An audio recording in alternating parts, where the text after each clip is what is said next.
It started right now. We're on. We're on. Welcome back to another episode of Benny and the Guest. With you is always me, Ben.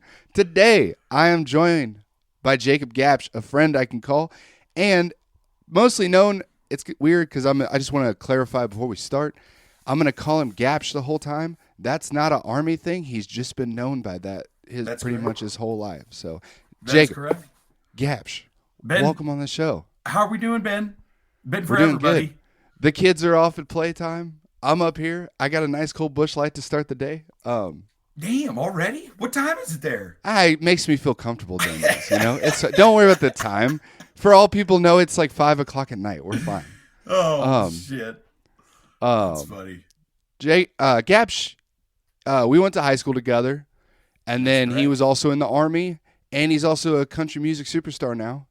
We'll get into all this stuff, and I want to hear all about it because we really haven't connected in a long time. It has So, been a minute. yeah. We've been trying to do this forever. Yeah, this has been an endeavor trying to get on to the show, but we made it work. We're here. That's It's right. fine. We're here.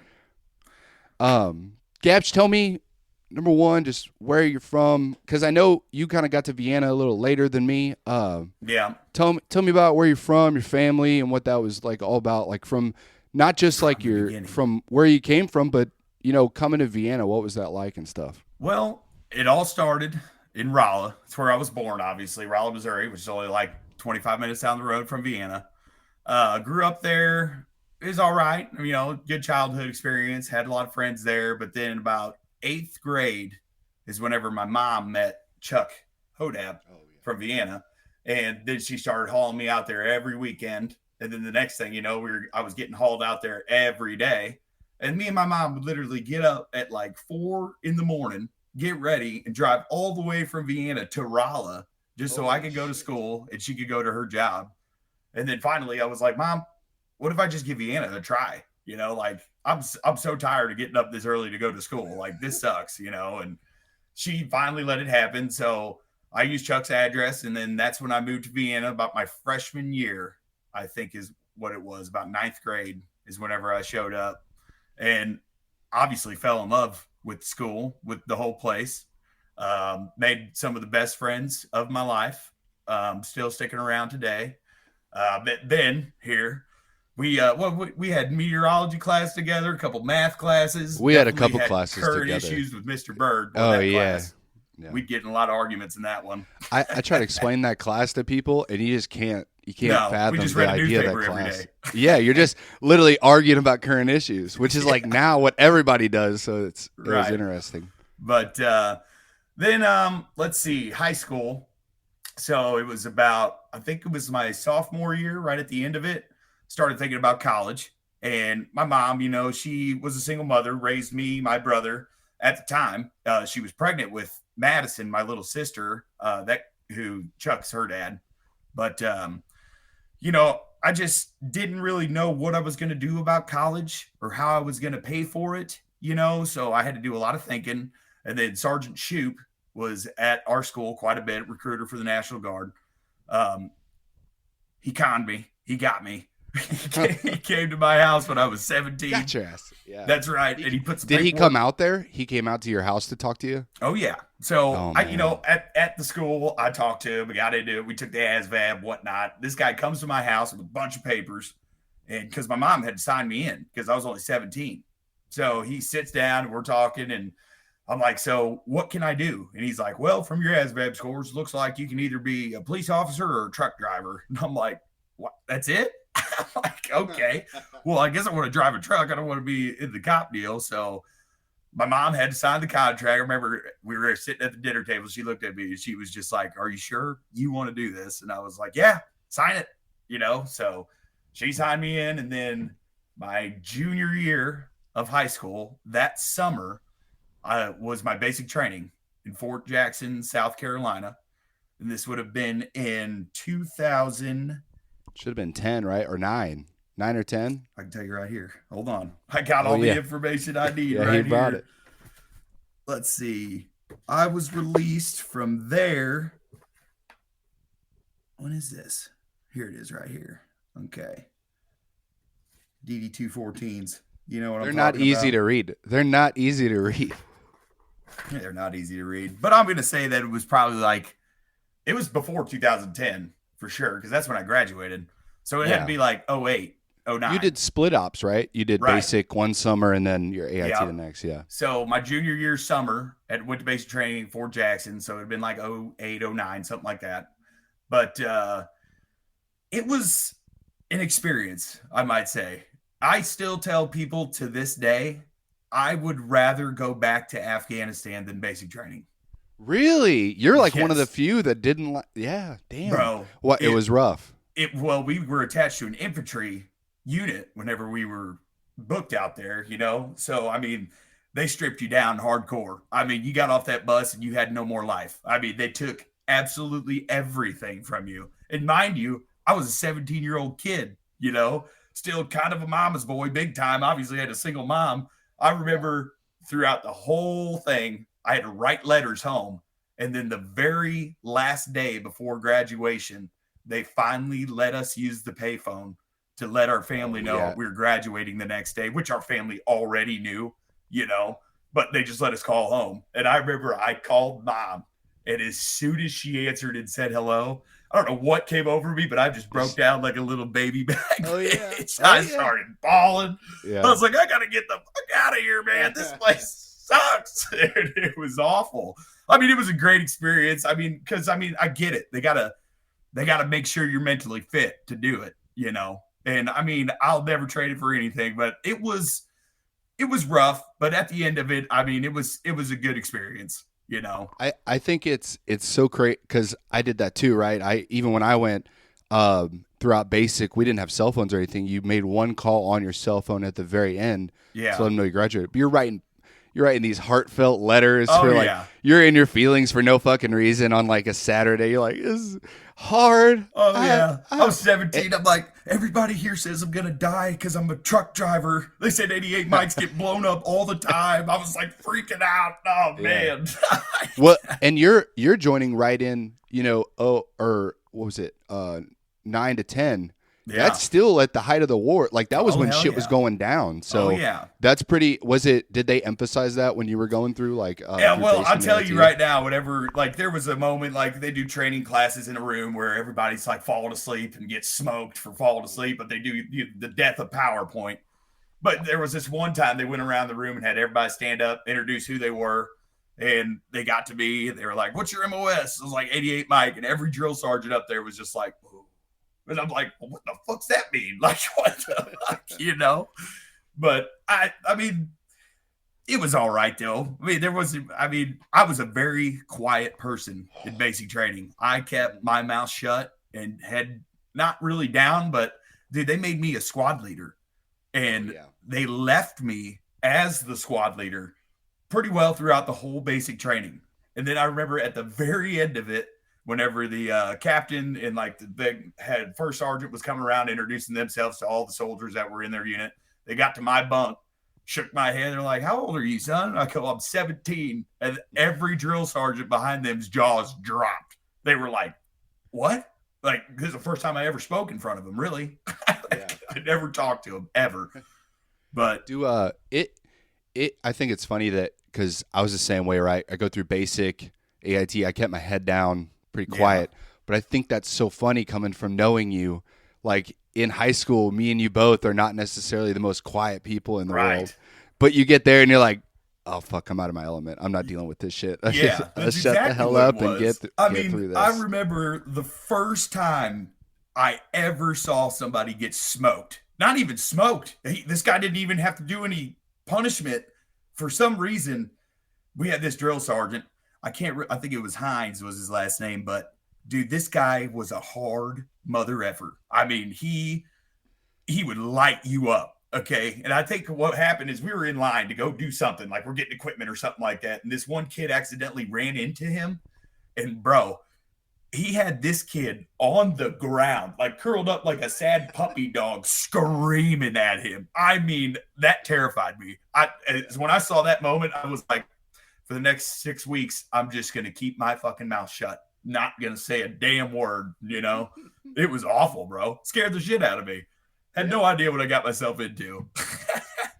What was the gap like between, you know, you go to basic and then you got your senior year and then you know you're going to go to AIT again, but you also know you're going to college. What was that feeling like once you experienced it a little bit? Well, so basic training ended. I remember I came home. My mom picked me up all the way out there. We drove all the way back, went through the Smoky Mountains, Tennessee, and then we got home and Sam Schulte was waiting on me in the driveway. We went to Margie's Cafe that morning. Talked it out over breakfast, but coming back was all right. Came back for the senior year of high school, knew what I had coming after that. AIT. So also in this story, one of my best friends, his name's Taylor Stegman. He'll come into play here in a little bit, but I met him as well in high school, and me and him went to basic training together, and then we both knew we were going to AIT together in Fort Leonard Wood. We got connected to, who were we connected to in Fort Leonard Wood? Oh man, Charlie Company, I remember, but it was a trans company, a transportation company. I was with them. So when I was a drill, I was with Seaburn, and we were co-located with Charlie Company, 58 Trans. 58 Trans. Yep. Charlie Company was in my fucking building when I was there the past 3 years. Yeah. They were in my building. I saw all their privates running around and shit. Yeah. No shit. Oh yeah. But yeah, okay, so the split op thing, here's what sucked is I came back for my senior year, and obviously as a high school kid, if you didn't do it, well, maybe something was wrong with your life. We drank a little bit. We partied. We had fun, Every underage kid does it.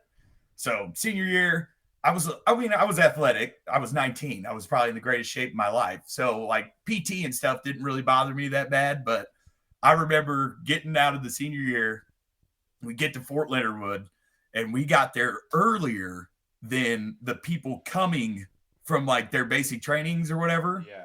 So we were there like 3 days early, and this drill sergeant was like, "You split op sons of bitches, blah, blah, blah," and ran us ragged for like 3 days, had us running miles, push-ups, sit-ups. She's like, "I know about 50% of you going to fail your PT test, you fat sons of bitches," and shit like that, dude.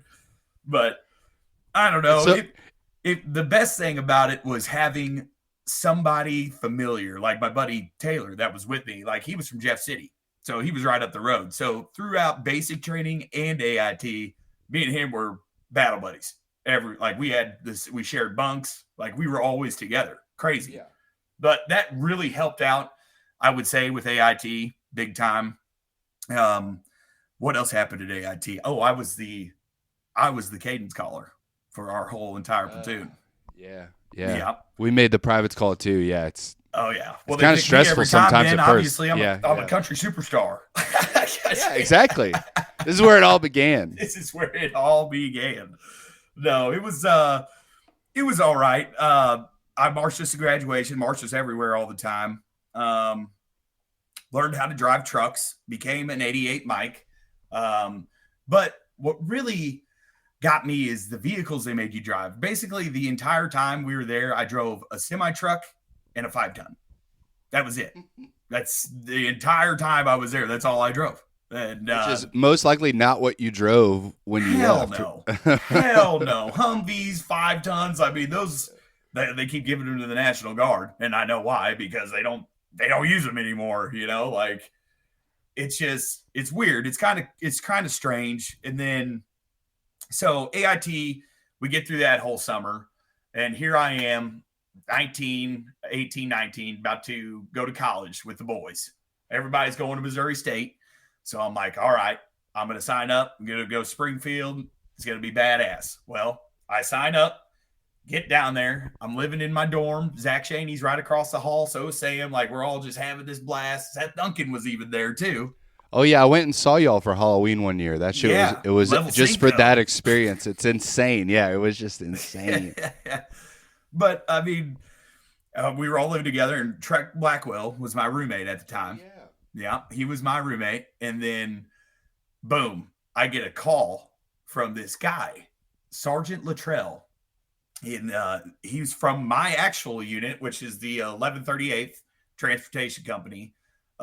That's who I got deployed with in St. Louis. Okay. So my actual unit that I was in was the first 138th Forward Support Company for an infantry. Oh. Yeah, in Jeff City. Okay. So you weren't, yeah. So it wasn't actual like support or trans. You were just the FSC for that infantry unit. Exactly. So Yeah, that was that my Jet sucks. City unit. That was my home unit. And then Sergeant Luttrell, who was my squad leader in that unit, calls and says, "Hey, is this Private Gapsch?" And I'm like, "Yeah, what's going on?" He's like, "I'm your squad leader at your new company, but I just want to let you know you're getting moved to the 1138th in St. Louis, a transportation company." And I'm like, "Okay, well, you're speaking foreign to me, man. What does moved mean? What are you talking about?" And he's like, "Well, you're getting deployed." I'm That like, means pack your "Oh." shit. I'm like, "Oh shit, what do you mean I'm getting deployed?" He's like, "You're going to Afghanistan, son." And I'm like, I remember I was driving my truck. I was pulled over, but I didn't. But I just freaked out, immediately freaked out. So you would think the first person I would call would be like my mom. No. First person I called was my buddy Taylor, Frank. I called him immediately and I go, "Bro, did you just get somebody from our unit to call you and tell you that we're getting mowed?" And he's like, "What? No, nobody's talked. Nobody's contacted me at all. Nobody said anything." 20 minutes later, after I got off the phone with him, I called my mom. Obviously, I called everybody I knew. 20 minutes later, he's calling me back. "Bro, I just got the phone call. I'm getting mowed too." And I'm like, "Oh, shit." So here we are. I'm in college. Well, XA that. You're gone now, brother, because I wasn't I guess there was a contract you could sign the first 4 years or something like that. Do you know the contract Where I'm talking about? it keeps you out of the war because you're doing Right. college. Yeah. Right. Well, obviously, I didn't sign that line on the contract. So I got moved to this 1138th. I had to leave college, just literally gone, see his teachers. Like, I'm dropping out. And then, so here's where it all starts, the whole entire deployment to Afghanistan, basically. We get to St. Louis. Me and my buddy Frank, we literally rode everywhere together. Like, because I mean, we're both from pretty well the same place, and we'd been through all the other bullshit together. So we're going to do this together. And we get to St. Louis and we meet the 1138th Transportation Company. And here's what I love the most about the National Guard over active duty. I'm not going to compare and say which one's better and which one's the better route to go down. But what I love about the National Guard is everybody there is a truck driver for the Army, right? But at the same time, everybody there does something different in their real Different life. job. Yeah. There's like lawyers, doctors, teachers, whatever, Right. Because I'm telling you, like throughout our deployment, I'm kind of jumping ahead a little bit, but like if we were staying in a tent and the AC was messed up in that son of a bitch, well, we had Sergeant Allen, who's an HVAC guy. He'd go out there and fix it. Yes. It's like not everybody just knows how to drive a truck. Like everybody's got way more skills, which is the benefit, I feel like, of the National Guard unit, kind of. What I don't like is obviously the once a month bullshit. I think it's kind of just BS because I'm telling you, every month that we'd go there, they had us PMCS trucks in a parking lot. And then the next month we'd come back and PMCS the same trucks that didn't move all month. So what the fuck could possibly be wrong with them? We did that every month, every single month. Yes. But I wish in the Guard that it would be, because it was just such a failure. I felt like, especially when I got back home and I went back to my unit with the truck drivers, like for the forward support company. Like I told, like our trainings were to do everything for these infantrymen, haul them around, bring them breakfast. Like none of our truck drivers ever got to shoot crew serve weapons. Weapons training was like a 1-day deal for us. And I remember telling my first sergeant, I'm like, I hope you guys know that the training you're giving these soldiers is absolutely BS. Because when they get deployed, this is not what they're going to be doing at all. There's no shit like this going on over there. They're truck drivers. They're going to get put in a truck and sent outside the fucking wire. And they're going to have no idea how to use a fucking machine gun because you guys are just making them haul people. And that was just such BS. But obviously, you have to have rank on your chest to change something about it.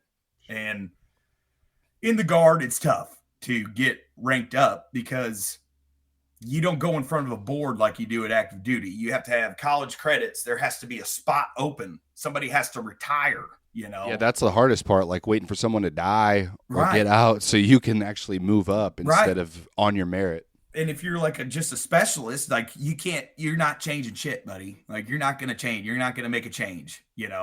And that I just kind of hate that part about it because I really wish It would change. I wish what you do overseas is what the hell you train for over here, you know?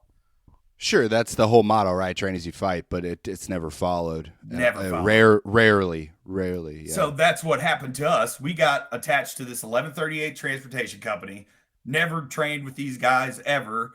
And then they put us on a plane and sent us down to Fort Bliss, Texas. Did you go to White Sands? Oh my God. Is that the Oh. place that's just desolate and Yeah, absolutely it's nothing? Like here. bombshells laying in the That's sand and shit? yeah, that's the bullshit. They say Fort Bliss, right? You're going to Fort Bliss to train. Here's Fort Bliss, Okay. and then here's White Sands, which is way away from the base. It's like desert. Oh, yeah. There's shit out there. It looks Right. like Iraq It looks like is what I literally imagine. thought for a minute we were at Area 51 because it looks like Yeah. a bomb. It just looks like a bomb shelter. Like there's all And kinds if you're of going, casings and shit yeah. out there. Did you train where you had to, obviously your transportation? Did you have to go to like these routes where it's like you're driving for like an hour or two? Oh yeah, And there ain't shit around Absolutely but oryxes nothing, or bro. whatever. They had weird cow things called oryxes out there. Yeah. I hate that fucking place. Oh. I hate it. Well, I mean, and then we get there, and that's what I mean. Like every bit of training up to this point, I mean, it's good to have in my background, obviously, like learning how to drive the trucks at Fort Leonard Wood, learning what DN and R are, you know, like that's basically it. But when you got to Fort Bliss, here we go. We're going to kick your ass in about 2 months. You're going to be updated on everything fucking going on over there. And like, I got introduced to a Max Pro for the first time in my life in Fort Bliss, Texas. I'm like, what the fuck is this thing? Why haven't I been driving this, dude? Like, what the fuck? And they're like, yeah, this is a Max Pro. This is an RG31. This is a Buffalo. I'm like, what are these trucks? Like, I've never seen these in my life, you know?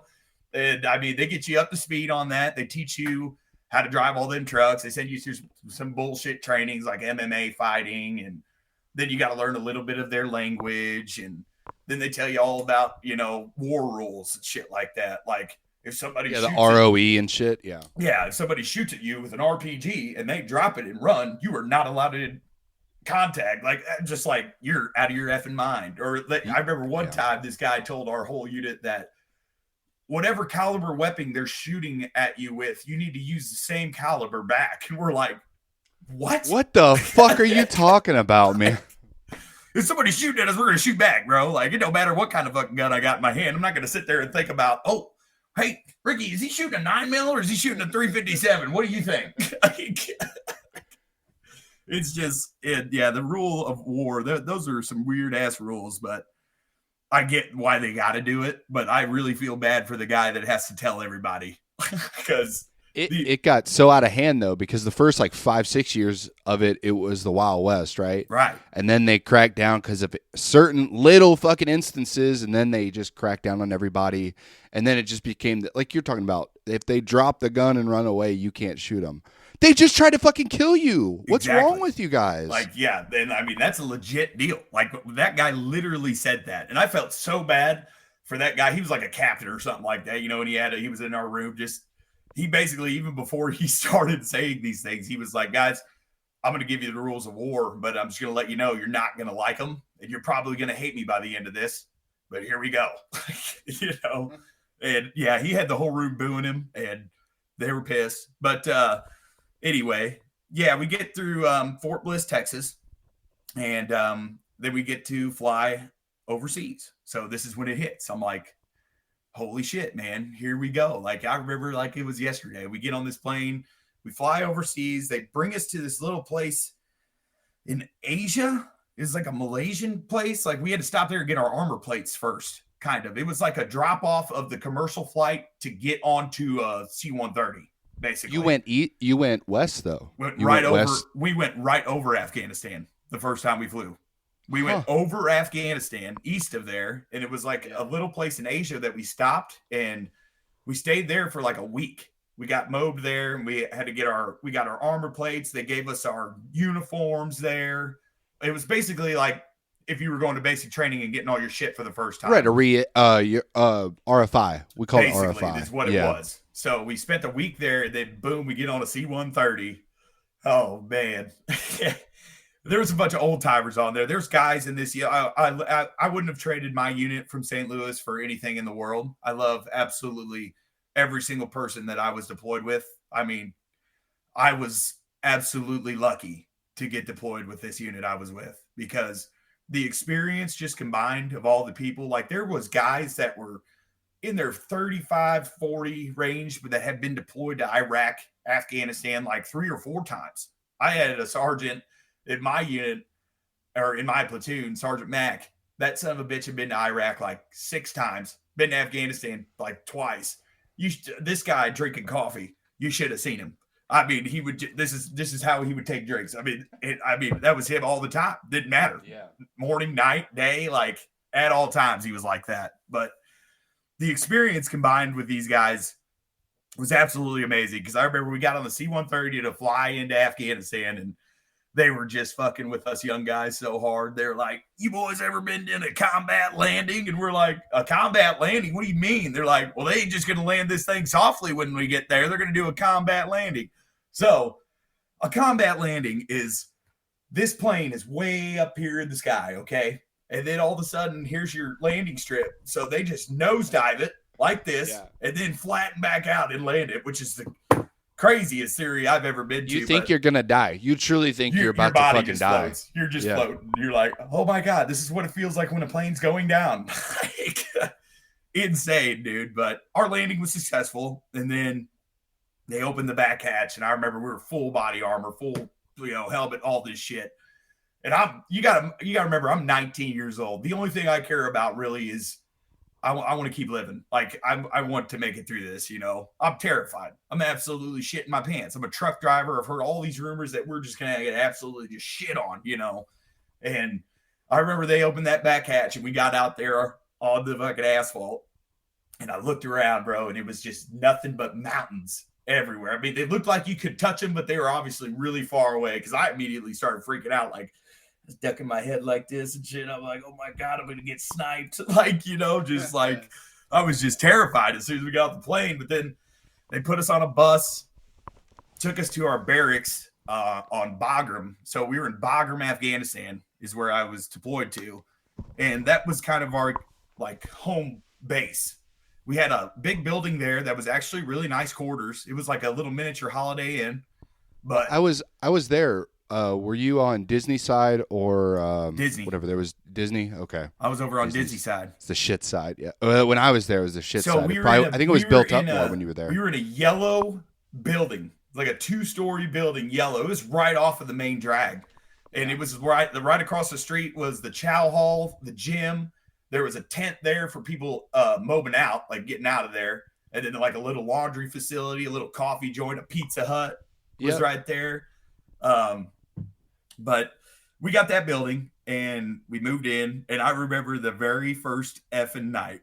So we had our platoon sergeant, Sergeant Jackie Akerd from Dixon, Missouri. This guy's originally from Virginia, though, so he's got a hell of an accent like this, okay? Yeah. But the very first night, mortar alarms going off. We're getting mortared, so... Incoming. Exactly. Take cover, yeah. So everybody, this is the first time we're going through this. Sergeant freaks out. Like, Sergeant Akerd's like, I need everybody out in the hallway right now. Get out in the hallway. And then, so we do a full body count. Here we all are. Here, this mother effer is in his goddamn vest, helmet, and his boxers. Okay, because his tent was away from the building, but he came to check on us because of the mortar attack, So he comes in this hallway, and he's got his boxers on, his helmet, and I wish cell phones were like really something that was more accessible back then, because I wish somebody would have videotaped this. But he goes on this huge rant of, "You little young kids, you ain't in college no more. You're at war. This is war. And I'm telling you, every time that alarm goes off, I want us to do this right here. Every time. I got to make sure you're all fine, and it just, it really sank in, like, I guess this is life or death, but we weren't even close. A mortar attack compared to what we had to go through. But that didn't even matter. Like, we got to the point where you'd hear that alarm and we just keep walking. Or you go back to sleep. Like, you're in your bunk. I'm not paying no mind to that. You pretty well figured out or just adjusted to, like, if that son of a bitch hits me, I was meant to go today. Like, that's how we kind of panned out on that whole deal. But we get there and we're in our barracks. We get settled in. The first night, we go through a whole mortar deal. And then we figure out what we're doing. So we meet the unit that we're replacing. It was a New York Guard unit, and they took us under their wing. We went out on. So what we had to do was we were a convoy security element. So basically, we got to drive Max Pros is what we drove. We drove Max Pros the entire effing time, and I got I got the shit into the stick bin, and they stuck me in the scout truck. I drove the scout truck the entire deployment, and that was the very first truck in the convoy. Had a mine roller on the front, which was a badass. Yeah, it's the little. It's just like kind of looks like a steamroller, like right, or not a steamroller, but like the front of a steamroller, the little spindle. Yeah, yeah. So it's got a bunch of little wheels on the front ass end of it, and you can control it to where you can lift it up off the ground or you can press it down on the ground. And that son of a bitch, I can't remember what it was rated to put pressure on the ground, but it was a lot of pounds. I want to say it was like 9,000 pounds of pressure or something like that. But then it had like a switch where you could be driving your truck straight and turn that mine roller all the way to the left and keep driving straight. It was a wicked machine. So I came up with, so they assigned me this truck, and I get it. Like, very first mission, we go out with this New York unit, and they tell me everything I need to know as a driver of the scout truck. They're like, all right, bud, like, you got the shit end of the stick this deployment. This is going to be your truck, so make it your home, and whatever you want to do to this thing, like, you do it. This is your truck. And they're like, but every IED hole, you're going to drive up to it, you're going to clear it for the rest of the convoy behind you. Mm-hmm. And in Afghanistan, the people that fight us, it's a totally guerrilla war tactic. I mean, they fight you during the summertime. During the wintertime, you won't see a lick of fucking action because they go home because they don't want to play in the snow, But they're also lazy. They don't like digging new holes. They just reuse the hole that they already fucking have. So if an IED fucking makes a crater in the road because Afghanistan doesn't have a MODOT or anything like that, like if there's a fucking hole blown in the road, it stays there. Nobody fixes this shit. So they just reuse the hole. They'll fucking take rubble out, put the fucking bomb in there, cover it up, and fucking reuse the damn thing. So we had to pull up on many of holes throughout my whole deployment. We identified 2 IEDs that didn't blow, but we got them blown up. But I mean, they halted the entire convoy, and like you had to call an EOD. You got to get them there. It's a meticulous process. It's a fucking pain in the ass. But so the New York unit that we trained with, they're all. Oh gosh, what just happened here? Hold on. I don't know what I did. Okay. So the unit that we were training with, we were going to replace them, and these guys had made it throughout their entire deployment without any injuries, no faults. And they were telling us the rumor that every single unit before us had lost 3 to 5 people, And this New York, this is the craziest part of one of the crazier parts of my deployment is we were coming back off a mission. I was in the scout truck. And every time you come back to Bagram off your mission, you got to take your truck to the wash rack to get it washed, and you got to take it to the fuel station to fill it up. Well, we get back on this mission, and obviously, I'm telling you, these missions sucked, bro. You'd go outside that wire, and you'd be out there for fucking 20 hours sometimes before you get back. Jesus, yeah. And when you get back, obviously, everybody's just exhausted. And it's like, dude, because you have to have a battle buddy everywhere you go. I'm like, I need somebody to ride with me. So this sergeant from the New York unit, he rode with me, and Van Giesen was his last name.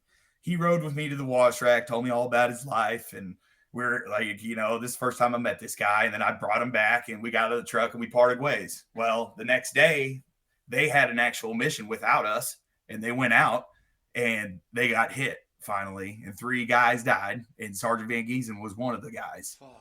Is insane, bro. They were just leaving. We were replacing them. They were about to leave in like 4 fucking days, bro.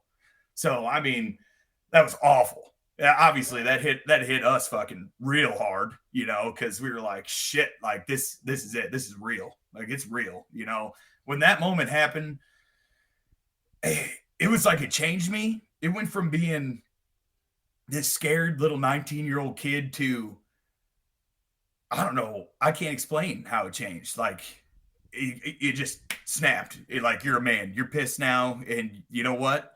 Screw life. Like, I'm doing everything I can. I don't even care about getting back home. Like, I'm here to fight now.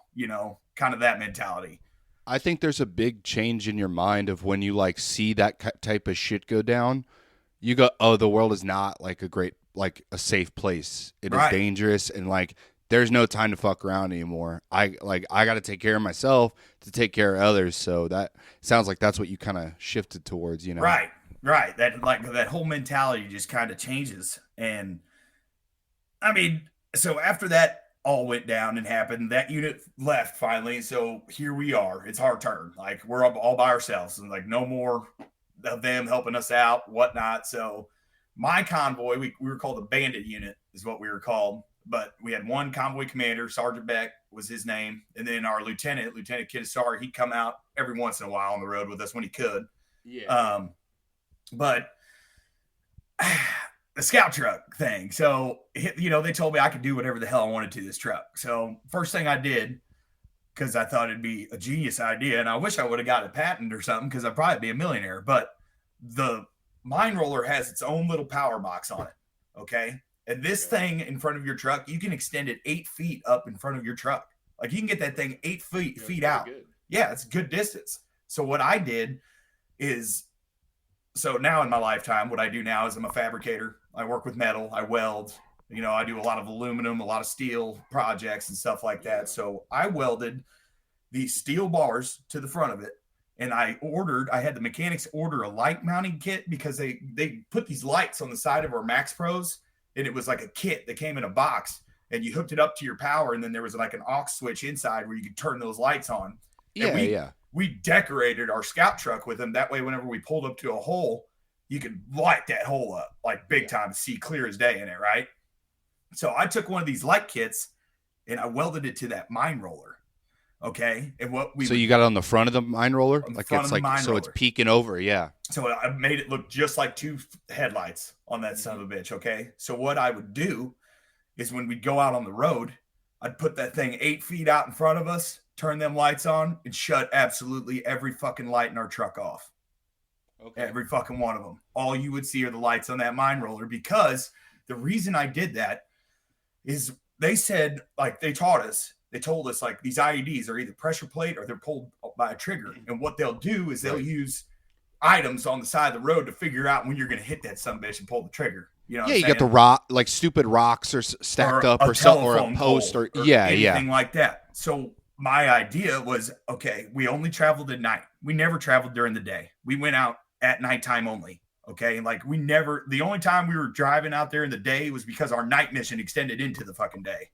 But so I would put that thing 8 feet out in front of us and turn the lights on, turn the lights off on our truck. Cause then it would look like if we're pulling up, that's the front of our fucking truck. Right. And when you hit that point and they pull that trigger, we'll hopefully pray to God that they blow the mine roller up, not our fucking truck. You know, that was the whole point of that. But I was the only mine roller in the whole fucking lot that had that headlight system. And I couldn't believe that I couldn't sell that to everybody. Everybody should have been doing it, you know?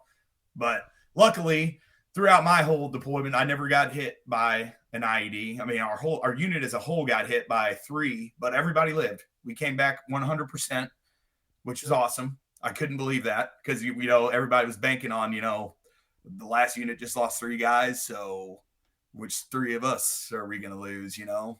But luckily, I mean, we all made it. And it was quite the experience going outside the wire for the first time and seeing Afghanistan, because my mentality the whole time going to this country is I was thinking these people ride camels and, you know, they're just like Aladdin type people, you know, they got little city markets and shit like that, right? No, They're so up to date. They're out there driving Toyotas. They got phones, they got TVs, they got laptops. They watch the same channels you're watching at home, you know, and that just blew my mind. But what really blew my mind is the country itself is a badlands. Like if you wanted to make your own whatever, that's a place you could do it. You want to make your own religion, your own cult. You wanted to go out there and just be a mobster. You could do whatever the fuck you want out there, bro. Anything. Because everything's so dispersed and there's so few people everywhere. It doesn't really matter. Like you do whatever the fuck. And then it's crazy. It's kind of crazy because people hear Iraq and Afghanistan. And I remember when I was younger, people got them confused. They didn't really know. They were just like, it's Middle East. Fuck it. Right. Iraq's a desert. Afghanistan is like Colorado. It's like dude. Mountainous, beautiful. It's beautiful in some parts. And then in the bottom part, it's more flat. But it sounds like where you were at, there's a lot of majesty out there Oh combined yeah. with fuckery. Oh So yeah. Well, where we were at, right outside of Bagram, was huge. So Bagram was like up here on the map, and all of our missions as the bandit unit, because what we had two units in our platoon that would go out. So we had two convoys in our platoon, and then we had a second platoon that also had two convoys. So we had four total convoy units. And whenever I say that, I'm saying that's like 6 gun trucks per unit, because this is how they would line it up. It'd be the scout truck, and then the lead truck behind the scout, which is your convoy commander's truck. And then yeah, behind them would be like 5 or 6 semi trucks driven by the Afghanistan people. We paid them. Did you have the ANA or was it just truck drivers? They were just fucking hired fucking semi. They had the fucking So shitty sketchy. ass Mercedes So Benz semi trucks that broke yeah, down yeah, every 5 fucking seconds and shit. yeah. But they paid them to haul our shit, and we were there to protect our shit and them. I guess. Absolutely mind blowing to me. Like, you get in a gunfire fight, fucking, you get to the place you're going. Gun trucks are fine, but you check out these semi trucks, boy. These motherfuckers got bullet holes in their fucking windshields through the side of their fucking semi. Some of them get hit by bullets and shit, and they keep driving, Ben.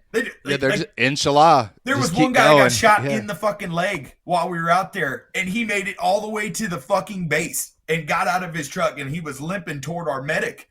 We were all like, what the fuck? And this motherfucker was got shot in the leg and drove the rest of the way. That's insane mentality, bro. In fucking sane. Crazy, bro. It's a wild land. But anyway, so it'd be scout truck, the lead truck, bunch of semi trucks, then another gun truck, bunch of semi trucks, then another gun truck, all the way to your trail truck. Yeah. And the trail truck was a badass truck because it had the Mark 19 on it. Oh, okay. Sick.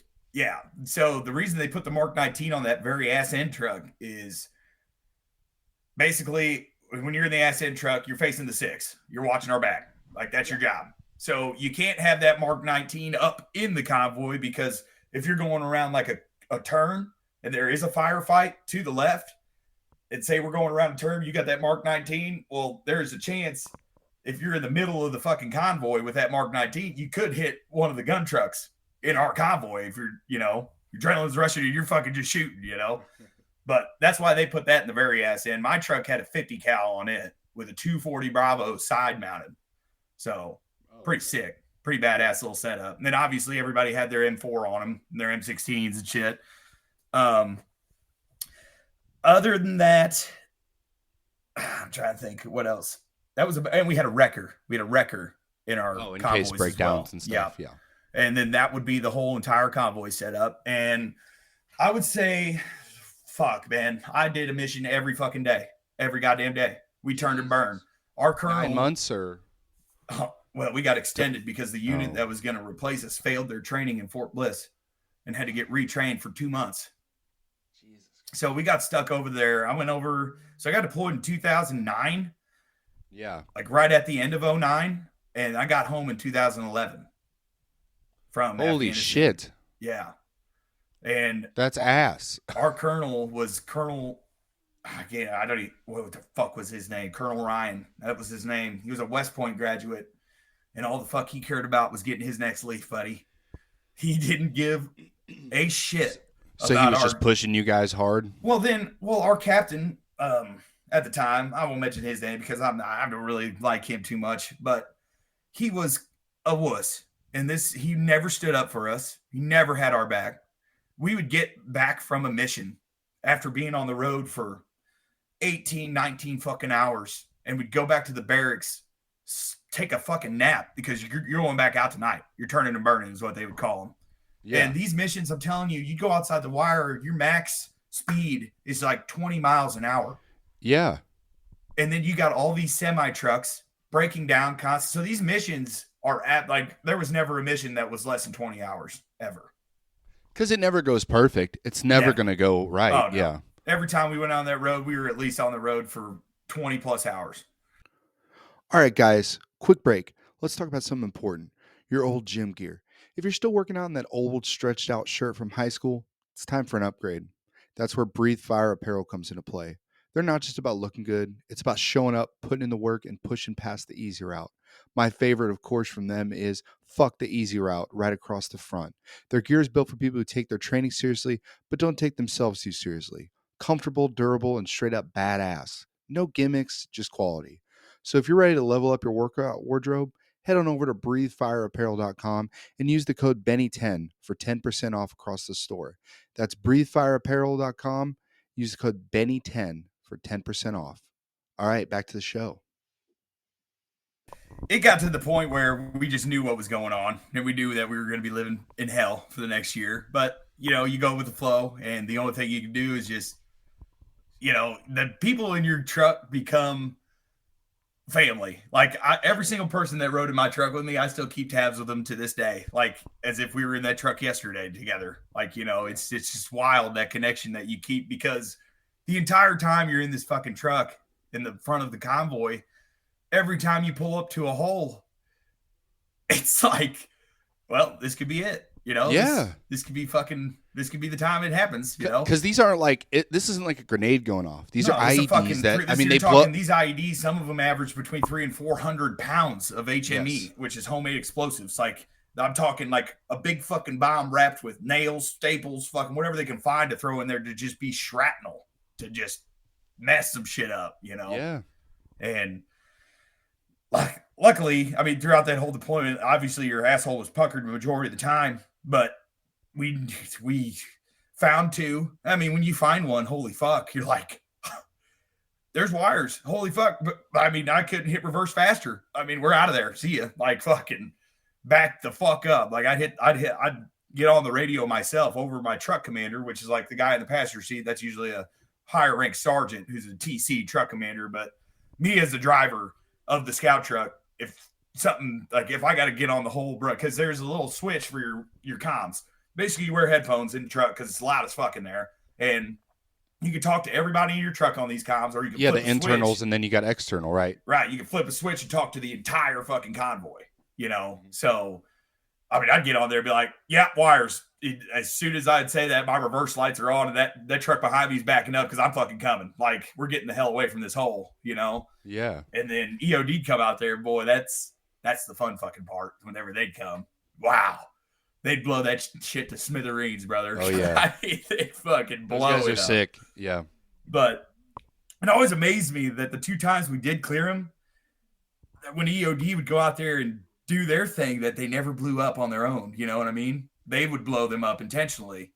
Yeah. So it kind of made me, I don't know, man. Like, is there a trigger man, or is there it can't be a pressure play because they know we're not driving through the fucking hole, because we'd go around the holes. Because I mean, these holes, you could fit a compact car inside of these fucking holes. That's how big they were. And like, we'd go around them, obviously. So any of them that were set up in a hole, you almost knew immediately it was a trigger. Something is going to trigger that bomb. Like, there's a guy either laying out in the fucking field with a button, or somebody with a cell phone hiding in the house looking out the fucking window. So whenever they would establish where the IED was, if it was out, so we traveled on Highway 1 pretty well the entire fucking time, which is the most dangerous highway in the world. Absolutely, there's IED holes like every fucking quarter mile on this fucking road, and we were on it daily.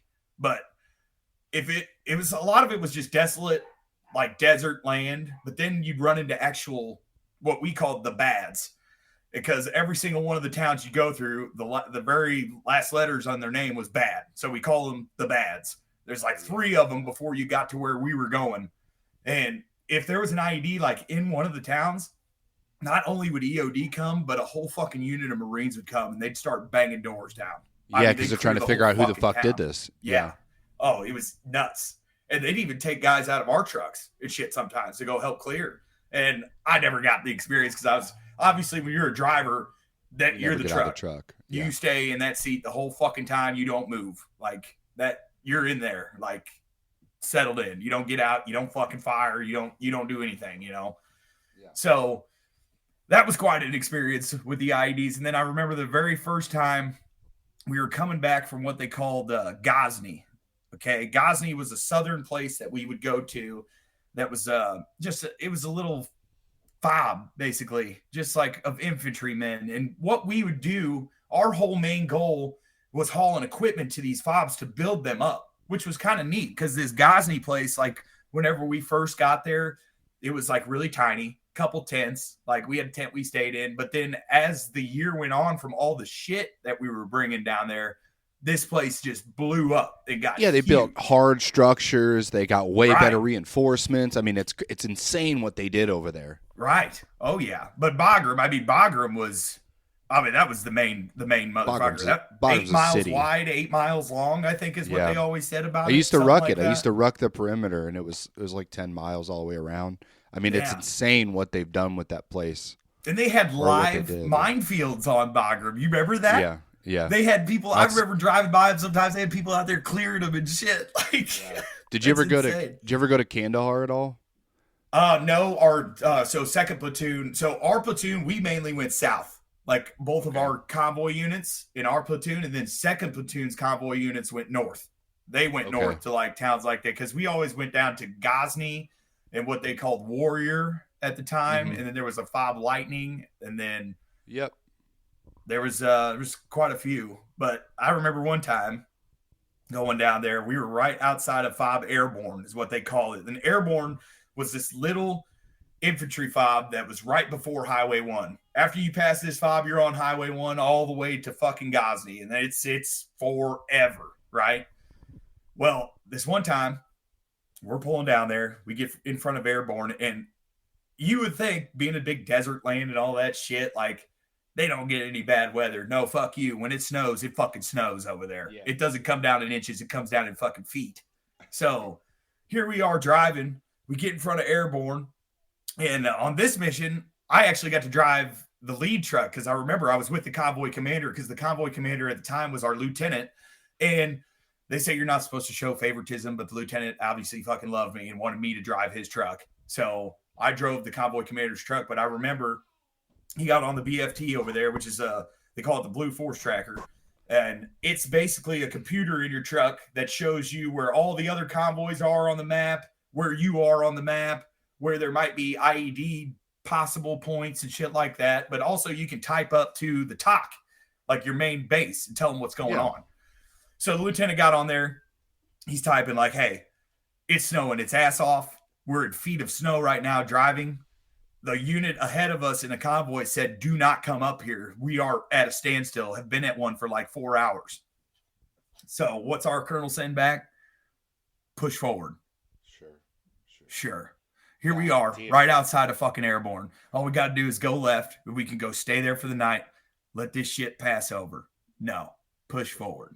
So here we go. I don't know why I did it, but I hit my trip meter on the truck. I hit the little button to fucking reset the miles to see how far you're going. Okay. Yeah. We take off and we get going. And we hit our first standstill point. Now, when it snows over there, it's the craziest shit I've ever seen. These people leave their vehicles in the middle of the fucking road and just disappear. They leave their car, and I don't know where they go, but they just leave the car. So we pull up on just a line of like 80 fucking cars with no people in them. And you can't go off the road because I'm not kidding. It's like 3 feet of fucking snow off the road on the ground. So literally this guy in our fucking company, Sergeant Chevy is his name. This guy's fucking, first of all, he's a Mormon, crazy. Didn't drink, didn't chew. Those dudes are so badass though. When they like, they're good. Like I've been with a lot of Mormon guys in the army that like they get shit done. He was a working out guy. Like he's a fucking huge motherfucker, right?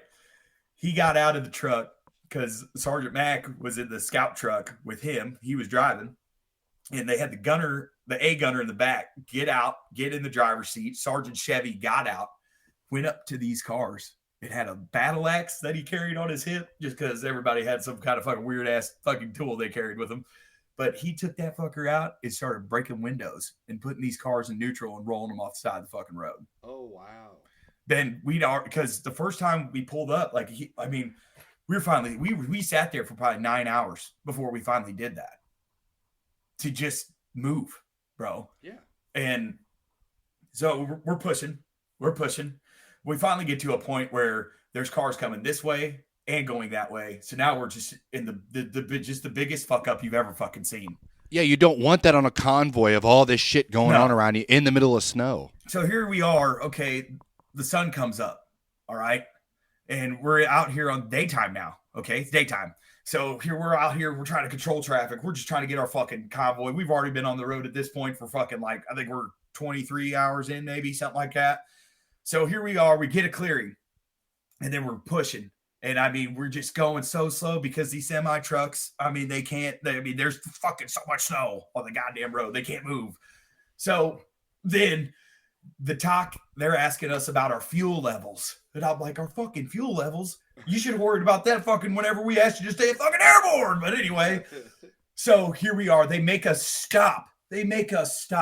Bro. Okay. To send fuel our way. They send a Chinook helicopter out here to drop fuel off to us. I'm like, you got to be fucking kidding me, dude. So here we are. We stop again. We had to wait. Oh my God. It had to be like 7 hours, bro. Yeah. And then whenever the Chinook comes, he gets on our radio and he's like, I need you guys to set up an LZ for me. And we're like, an LZ? What the fuck's that mean? Sergeant Mack, being the fucking infantry guy he is, he's like, oh, I fucking done this before. Let's get out there. We can do it. We just need some glow sticks. Come on. So here we go. Me, Sergeant Mack, Sergeant Chevy. I got out of the truck because I was freaking out. I was like, I got to get I'll go help him because I got to get the fuck out of this truck. We were already been sitting there. I was like, I got to move, Yeah. We go out there. Mind you, like I said, there's feet of snow everywhere. Feet. I'm talking like, so we had to go off the side of the road to kind of set up like a little, like, come here and drop it right here kind of point. You know what I'm saying? Yeah, the panel or whatever. Yeah. So Sergeant Max puts us in this little triangle formation. He's like there. Sergeant Chevy, here's me. And we got these glow sticks. And here comes this fucking Chinook helicopter. And it's coming down. And it's not going to land. It just hovers above. But then when it got close to the ground, it blew all that fucking snow up. Sergeant Mack disappeared. He fell on his back. You couldn't even see him. I had to dig him out of a fucking hole, bro. I thought he was going to die. I thought he was going to suffocate under the snow. I finally found his ass. We drag him back to the truck. He's laying in the back of the medic's truck. He's fucked up. He's like frozen, fucking cold. These guys in the Chinook. So what they did is they dropped 50 of the fuel cans that you see on the back of the Humvees and shit like that. They dropped 50 of them out of that fucking helicopter right into that field. They dropped them out, though. Dropped them. Like they were throwing them. They got fuck? They got maybe 15 feet off the ground and they were just throwing them jugs out. I mean, either way, holy shit. Right. So, okay, helicopter takes off. Here we are, 50 fucking fuel cans laying in the field. I'm like, all right, well, I guess I'm going to start grabbing some. I guess, so I go, I grab a can. I walk up to Sergeant Beck's truck. And because he was the only sergeant like still in his truck talking to the convoys and talking to the main people back at the base. Because Lieutenant Kitasari, the convoy commander at the time, he was out there with us busting his ass. Like it sucked, bro. Like we're 50 fucking yards off of the side of the road. These heavy ass full diesel cans fucking dragging through the fucking snow. We had the whole convoy out there, right? And anyway, they dropped a fuel pump off too in a bag. Okay. So they dropped like a big bag that's full of diesel and it comes with a pump. And Sergeant Breck, I remember he radioed to us and was like, hey, they want us to get that bag and that fuel pump loaded up. And I'm telling you, Ben, that thing had to weigh like hundreds of pounds, right? Maybe so if not thousands. I walked up to Sergeant Breck's door on his side. I opened it and I crawled up there and I said, listen here, you're going to fucking tell them we're leaving that thing. Or if they want us to destroy it, we'll do that too. But I said, right now, you got 5 people back there that are down from frostbite and just literally fucking freezing their asses off. We've got to get the fuck out of here. And mind you, we're on like hour 38, 39 in this fucking mission. We haven't been asleep. What is sleep? We don't fucking know. You don't do that on the fucking road. You have to get to your destination.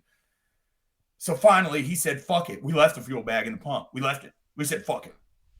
I don't know how they thought you were going to get that loaded up. I don't get where they thought that. They fucking treated us as if we were Supermen there or something, man. I don't know. Fuck. They ran us ragged. But, dude, I remember we finally get out of that fucking mess. And then here we go. We're like a mile away from this little infantry fucking fob, but we hit another traffic jam. Oh, my God. So here comes the sun again. For the second time, we're watching the sun come back up. We went through an entire fucking day, sun back down, through the entire night, coming back up again. I'm in my driver's seat of my truck, and they had one of our convoys that was coming from the south. They were going to come intercept us and lead us somewhere to get us off the fucking road. Yeah. And I remember we got in that traffic jam then, and I literally passed out. I passed out in my seat whenever we were just sitting in standstill traffic. I fell asleep because I woke up. You're so exhausted, right? Fuck yeah. This is like hour 44, 45. Yeah. And all of a sudden I wake up because someone's trying to open my truck door. And when I come to, like, I grab my fucking rifle because I'm like, shit, but it ended up being a guy from the convoy that I see gun trucks, and it's one of our guys. I'm like, oh my God. I open the door and he looks at me. He's like, did I catch you sleeping? And I'm like, you're damn fucking right. You did. I mean, fuck, you scared the fuck out of me, man. But they got us, and then we pulled them. They got us turned around. They cleared traffic coming their way. So we had a fucking shot to get through there, get in this fucking base. So we finally got to a base 49 hours later. And then we got to stay at that base for a total of 5 hours, and we had to go right back on the road. Come the fuck on. Nope, not joking. Not even kidding. Did you have to so you basically turn and burn, right? Once that 5 hours up, you're going back to Bagram? No, actually, we were still on the same mission of going south. So we still had to continue south. We had to get the fucking lightning. And then when we got the lightning, the next day, we get there, we stay that one night. Now we're going all the way back up to Bagram the next morning, baby, or the next night, because we only traveled at nighttime. That's it. Yeah. Never daytime missions. Crazy, dude. Yeah. But I mean, I would say that was the longest one, but a lot of them averaged probably between 20 and 30 hours every fucking time. Yeah, I mean, like you said, it's a convoy. You're going even if it's only 20 miles, you're going 20 miles an hour. Right. So like you're stopping. I told you I hit my trip meter on my truck. Yeah. How far? In 49 hours, we went 8.5 miles, Ben. It's not funny. 8.5 miles, bro. Nuts. In 49 fucking hours. That's how god awful it was. It's awful. It's terrible. And I mean, you can blame anybody you want. Obviously, I know who I blame, and everybody in my unit blame them too. I'm telling you. Well, I heard a thing called push forward earlier. I had put a lot of that on that, Yeah. Well, I mean, it got to the point where our guys were getting ran so ragged, and we were bitching enough that they had the chaplain. Okay, they had the chaplain take us to this. He took us to a little church tent to have a talk with our whole unit. And I'm telling you, I don't know how lightning didn't hit that fucking tent from the way our guys were talking to this chaplain, bro. They were just like, this is fucking miserable. How do you expect us human beings to literally, you guys are sending us out the fucking wire and bringing us back here and letting us sleep for fucking 4 hours and then sending us right back out. Like, what is going on and what can we do to fucking fix it? Like, you're ruining us. Like, this is so bad on us. Like, it sucked. It really did suck. I mean, they knew what they were doing to us. I think whenever we got home and had our ceremony, they had a total amount of miles our entire unit put on the roads in Afghanistan while we were there. And it was, I think they said it was like over 270,000 something miles in our time being there. Holy shit. Yeah. Insane, bro. Crazy. But, I mean, it's the whole thing about it is, at any moment I could have been seriously injured or fucked up or died, but the experience of it was probably the most thrilling thing ever, bro. Like, whenever they put you outside the wire, the feeling in you was it's just hard to explain. Very hard to explain.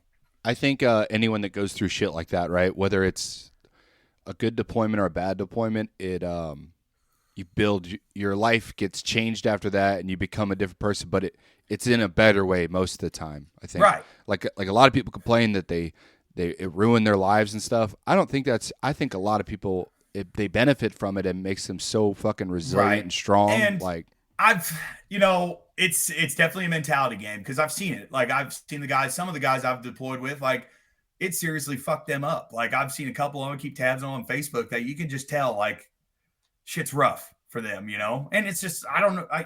I was young. I was 19. So my mentality compared to like some of those guys are like older dudes, like 30s and shit like that. So, maybe they thought different than I did, because did it affect me? Yeah, I would say in a way. I mean, I got I'm on 50% disability for PTSD, and they claim I have it. I wish I could tell you what it is, but I guess I have it, you know. Um, but the whole experience itself, I wouldn't trade it for anything in the world. I mean, I got to do some of the coolest shit I've ever done in my fucking life, and be a part of something that's way fucking bigger than I am, you know. And it's just like after you get done with it, like it's you go. So you got to remember, I was straight out of high school and I jumped into this whole fucking deal. So here I go, this whole year of driving this fucking trucks back and forth and fucking going through all this shit. So when you come back home to reality, it's like, what do I do now? What do I do? Yeah, what do I go to?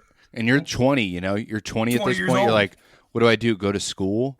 I was Like like, well, I for, was seriously you know, debating. I was like, do I just say fuck it and do full time and just keep doing this shit, or do I try to go back to life? Well, so we go through the whole. Well, we're jumping ahead a little bit, but we go through that entire war. Obviously, we got shit on, and it was awful. Not awful. It was a great experience, but the management was awful, if I could say that, I guess. And I could probably keep you on here for 13 hours of stories I've got from over there, but yeah.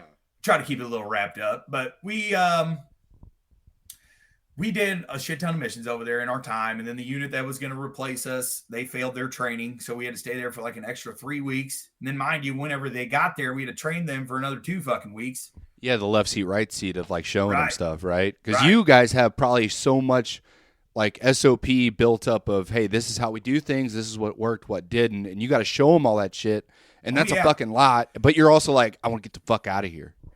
Exactly. I mean, yeah. At the same time, you're like, I'm ready to go. I'm ready to leave. But the feeling of training these new people, like, because it's weird. Like time, like doing what we did over there, time fucking flew by. Although we were there for a long time, time really flew by because we were busy the whole fucking time. We're going outside the wire every fucking day, and so whenever those new units come in that we train, it's just crazy to see what I was like before I got in the truck. You know what I'm saying? Like it's their first time ever in this motherfucker. Like they have no idea what's up. You know, it's just kind of a crazy feeling, you know? Kind of makes you feel like a hard ass for a second in your life. Like I've already been here. I think it's crazy, like from my experience anyway, it's the days are long, but the time is short. So like Right. each day you're like, God damn. But then you get to the end, you're like, oh, it's over. Yeah. Good to go now. Okay. Yeah. Oh yeah. I mean, fuck. Days over there, I just stopped counting, honestly. But fuck. What was the day? I don't know. Yeah. But no. And then my buddy Frank, though, I mean, he was with me the whole time. That he had the same experience I had. But the funny thing is, so when I got back home, I fucked up. I really did. I should have took like a year or two to find myself again, but I just hopped right back into life. I went straight back to Springfield, just dove right back into school. Did awful, did fucking terrible because it was so hard to. I don't know what happened to me. Like in high school, I was a great student. I was 4.0 student. I was doing great in school, and then it's Don't you like, think it's hard for you to focus after all you've been through in that time frame oh, to 100%. jump into, I'm going to listen to a teacher talk about microbiology or something? Yeah, it's like because once you realize what the fucking world is, it's hard to live in it. It's hard to like realize like you just sit in that classroom and this guy's talking about fucking rocks and shit, and it's like, bro, I don't know how to explain it. It's like just this isn't important. It's like why can't we just go to school and it's like, hey, I want to be this. Just send me down that route. I don't want to sit here and why do I have to take biology? Why? What for what fucking I'm the one paying for it. Why do you get to tell me what I have to do? You know what I'm saying? Like I don't get that shit. That really bothers me. I think it's insane where, like, let's say you want to get into construction or whatever, you got to take these stupid classes that are they call them, you know, the general ed. They're so fucking stupid. They have I'm not It's going to like, use this in my fucking job. Right. It's like what was high school for? Like, Right. That should be the yes. Is that what general ed classes are? I've had so many conversations on here with people about college and like I go on a tirade about it. I can't stand all that, you know. But you know, so I moved back and I tried school out. And once I realized that it just wasn't working out for me, like grade wise and stuff. And then plus I was just, I mean, I'm not gonna lie, I was just being a really dirtbag in my life because I started working at a bar, and the rumors are true. When you start working at a bar, like people there do sketchy shit, and they do weird things like drug related and all that stuff. And Yeah. you start hanging out with the wrong fucking people. And then I was in Springfield for 3 years, I think, because my buddy Zach and Sam, they graduated like the year before I was going to, right? And they moved out of town. So there I was alone. And I mean, I had buddies there that I'd met because I was in a fraternity whenever I was there. I was in SIGEP. And so I had friends, I had roommates, but I was like alone. You know what I mean? Like, I didn't have Zach and Sam. I grew up with them guys my whole fucking life, and Yeah, I'd say they were a foundation of your life at this point. Right. Like I have my own group of friends, and I was always with you guys. Like I was always adjacent. I wasn't ever that close with y'all, like as with Right. like Ryan and Vince. But I know that you guys had that same dynamic where you go to them for everything. You can Right. be honest with them, and when that's pulled from you, like when I joined, it's a hard fucking reality of like, okay, I got to develop a new support system, or you go down dark fucking holes, which Yeah. No doubt. yeah. No doubt. But no, I don't know. I mean, it was just a rough little period of time. And then one day I literally just snapped, and I was like, dude, I got to get the fuck out of this town. I don't even know what I'm doing anymore. I would say I just snapped one day, and I had to get the fuck out of Springfield. I had to leave. I had to go. So I did a cool thing. I said, fuck school. I know I should have just went back and finished, but too late now. I'm not going back. Fuck, I'm done learning. I'll read books on my own if I want to. But after I left, I moved to the lake of the Ozarks, and I got a job at Horny Toad at the Camden of the Lake. Oh, wow. I didn't know any of this part. This part, I think I did not know any of this about you. Yeah. So we're getting into So this. I moved to the Lake of the Ozarks for an entire summer. Had an apartment all to myself, and I had a dog with me at the time, a little Siberian Husky. Her name was Jade, but I bartended that entire side. I took shifts every day. I just kept my mind off of all. I mean, it was honestly like almost a needed deal. Like, because I met some of these cool people. I was doing something fun that I fucking absolutely loved. I was having so much fun, man. It was a great fucking summer, making balling ass money. Oh my God, you make fat money bartending at the lake. But went through that whole summer. Then I moved. So I was still in the military at the time.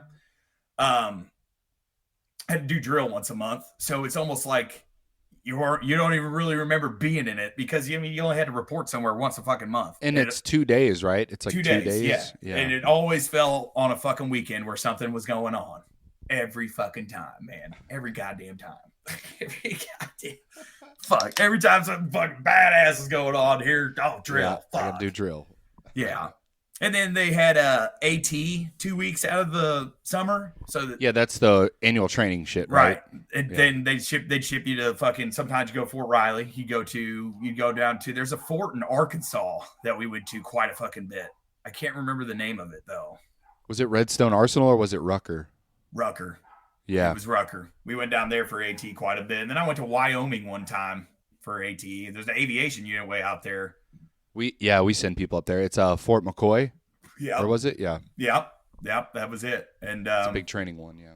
So I'm bartending, and I'm still in the military, and my unit. So I get back and I meet my actual unit in Jeff City. Now, mind you, this is the first time I've ever meeting these fucking people ever. And I just you're already a grizzled vet. Like I'm not trying to be like a hard ass, but like you already went through a hard ass deployment, and now you're, hey guys, what's up? Yeah. So that's how I imagine you talk. Yeah. Well, I fucking show up to this unit, and I figure out that we're a forward support company for infantrymen, and I go to the first AT, and I got in a little trouble because I tried to fight these infantry guys, like, treated these truck drivers as if they were just fucking pieces of shit and like, you're our bitches. And I was like, oh hell no. Oh hell fucking no. Oh man, a couple of our truck drivers were getting picked on by these infantry guys, and I walked over there and I was like, what's going on, boys? And they're like, oh, nothing much, man. And they're like, oh, you got a deployment pass, who'd you go with? I was like, I was deployed with 1138th out of St. Louis. And for some reason, I don't know what's wrong with people, bro. When this guy just goes, oh, I heard their deployment was a fucking piece of cake. He literally said that right in front of me.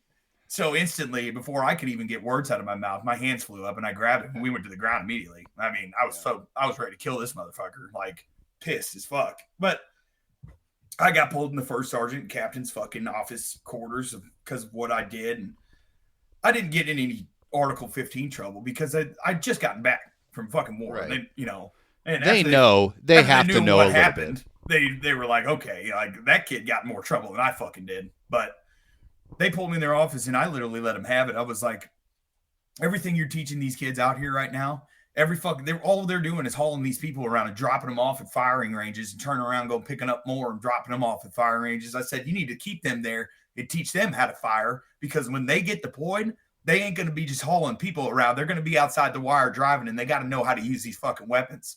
Truck drivers were using our crew serve weapons in our trucks. Like, Absolutely. That's how it works. Everybody in the truck's a fucking 88 Mike. And this first 138, the way they were training these truck drivers is just, this is not how war works anymore. Like, that's not how it works. These truck drivers aren't taking these infantrymen to a town and just dropping them off and turning around and saying, see you later. Like, that's not how the war's working anymore. No, bro. these are, though, that's, so to that point, sorry, real quick. Right now in the Army, we're switching to LISCO, which is large scale land operation. It's basically like focusing on if we went to war with Russia or China or Iran, right? Big threats. Right. In those instances, yes, that's what you guys would do, is these long convoy operations to get people to the front or get equipment and shit. Right. Back then, fuck no, you're engaging every fucking day. You're dealing with bullshit, whether it's IEDs or like near contact. Like, and you gotta fucking learn that. The saddest fucking thing is, like, I remember, so the first sergeant, he gave me a little leniency. He's like, you know what? All right, Gapsch, like, okay, what do you want to do? I was like, well, let's just set up a training course. Like, because at our unit, we had a gun safe at the armory, and like we had 50 cals, 240s in there. I was like, let's just bust those out on the drill floor and let me teach these kids how these work, like what to do, time and spacing on a 50 cal, like how to fucking load them, how to fire them, Yeah. And it was amazing, man. Good. I got these weapons out on the floor, and I just simply asked, they let me run the course, and I didn't give a fuck. Like, they were like, whatever. They're like looking at leadership values, blah, blah, blah. We're going to promote you. And I'm like, I don't care. Like, I want these people to know how to use these fucking guns, and it's amazing. But that's what a leader does. Not to throw that. 2 people in the entire unit knew how to use them weapons. And there was probably 150 people in this unit. 2 people. I don't give a fuck about NCO shit or whatever. I think just a leader in general, right? You're just showing people, hey, this is real world. Here's what you fucking need to do. And that's good. What you that's need just to know. Good. Yes. And 2 people in the entire unit knew how to do it. 2 people. I was dumbfounded by that, and I told everybody. I said, as soon as my contract's done, I'm done. This is stupid. I'm not kidding. They wanted to give me an E5 slot, but I had to wait on somebody. Like, you know what? Fuck this. Like, I'm not going to be able to change anything sitting here for the next 20 fucking years of my life waiting on the next guy to retire so I can move up. Like, fuck that. It's just, so I got out, and when I got out, so my whole contract was 8 years of guard duty and then 2 years non-reserve. So basically, my last drill, I went to it. After that drill, I was still technically in for the next 2 years. But you don't have to go to anything, right? I didn't do shit. Nothing. I didn't even get a phone call from anybody. It was like, but goddamn, you call them and ask them for a favor. That pissed me off. I called them one time because my military records, I needed an updated copy of my DD-214. So I didn't know who else to call. So I called my fucking unit figuring they'd be friendly and help me out. No. Yeah. They fucking were like, you need to go to Ike Skelton. We can't help you. Like, I'm just like, wow. Hey, good talking to you too, man. Like, fuck. But they were actually pretty salty that I got out, because I actually was not like, I was actually a pretty damn good soldier. But I just didn't like the way it was. I didn't like that. Could I have transferred to a unit? Probably. But did I want to? No. I was just done. I had my experience, and I think I just wanted to get out, and just enjoy life. Because the hell that they put us through, that was enough for me. I never wanted to do. I mean, thinking about it now in my life, the thought of going back over there teases and flirts with me quite a bit. But obviously, I know if I was there, I'd want to come home immediately.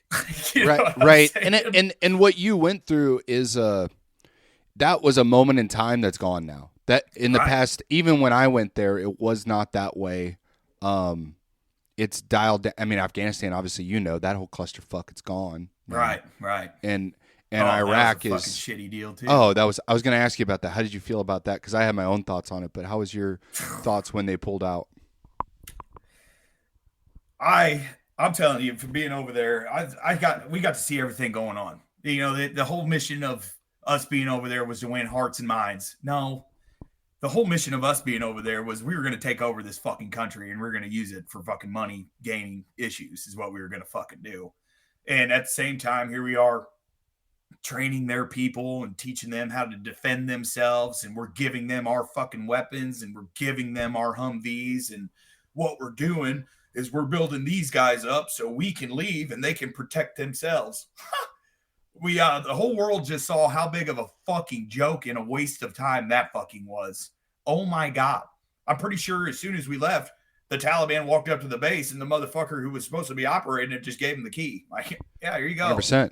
Did Yeah. you see it? There was videos of them flying our fucking helicopters, shooting bro, our fucking weapons, and then you got another threat of China. They're working with the Taliban now to help build infrastructure in the fucking country. It's a whole shit show. I've said it from day one. I still stand to it. I think if you want to fix that country, nuke it. That's the best thing you can do. I know that's really terrible to say, but brother, I'm telling you, it's just I understand it. I understand it. it's I, just I don't necessarily agree with that, but right, I do right. understand But the you know what I viewpoint of you it. know what I Yes, mean. I know what you Obviously, mean. like don't but it just No, needs but get rid of it. Just needs a clean slate. blacklist the entire fucking Tabula country. rasa, like Mr. Bird used to say. A clean fucking slate is what it needs, dude. Badly. Badly. But no, it was a great experience. I mean, I wouldn't trade it for anything in the world. Definitely wouldn't. It was one of the greatest times of my life, but also one of the shittier times, but I've coped to make it one of the greater times, if that makes sense. No, that's good. That's resolve, Well, I would recommend it for anybody that is a veteran. Get a fucking hobby. Like, like you're doing this podcast thing. That's awesome. Like I play guitar. Like don't just like be like, oh, I go to the gym every day. No, get an actual hobby. Like do something do something that I get what you're saying 100% because I find, especially I'm active duty, so like these guys make this their whole life. Like that's all they're about. And it's like, what are you going to do when you're done with it? You got to have something that you can put this much energy into something else that's productive and that you enjoy. Right. It can't just be that mindset of, oh, fucking army. No. Right. You It's got going to tear you apart. You got to figure out who you are. And I mean, it can be anything. You play guitar, you can do podcasts, you could just pick something up because it's probably the most therapeutic therapy that there possibly is. Because I've tried it all. I've been to the VA, and don't get me wrong, I love the healthcare. I love that I get free healthcare for being a veteran. But what really sucks is if you go there for like therapy, you get somebody, and then a year later they're gone. They get moved, and so you start all over with a new therapist who has to rehear your entire story all over again. So I mean, obviously it helped a little, I guess. They tried doing medications with me, and I told them I don't want pills. I don't want to do any of that shit. Honestly, I don't want none of that. And so that we just talked it out. And I mean, it took probably, I'd say 3 years of just going there every day. And then finally figuring out, I don't know how it happened, but this therapist I had, like he was a really good one. And he was the one that told me about the hobby thing. Like you should get something that, take your mind off of all the stressors in your life. And then that's whenever I said, fuck it. Cause my mom, I remember she told me that my dad played guitar. So I was like, you know what? I'm going to go learn how to play guitar. So I took lessons, and after I learned the basic chords, I locked myself in my room for fucking like 2 months and learned every fucking song I possibly could. And I'm telling you, it was awesome how it took all of them stressors of just like living a life of just stressful and just thinking about like every fucking day waking up, and it felt like yesterday I was on Highway 1. You know what I mean? Like the memories of deployment, like right now, even talking about it, like it feels like it was yesterday. Some of those memories I talk about, it's like it happened fucking yesterday, but really it happened fucking 13, 14 years ago now. But it's just, it's wild. It's crazy. And therapy does help. It really does, but you got to find the right person. And I think after that, after you find yourself and like get a hobby and find out who you are, I mean, I think that helps out quite a bit.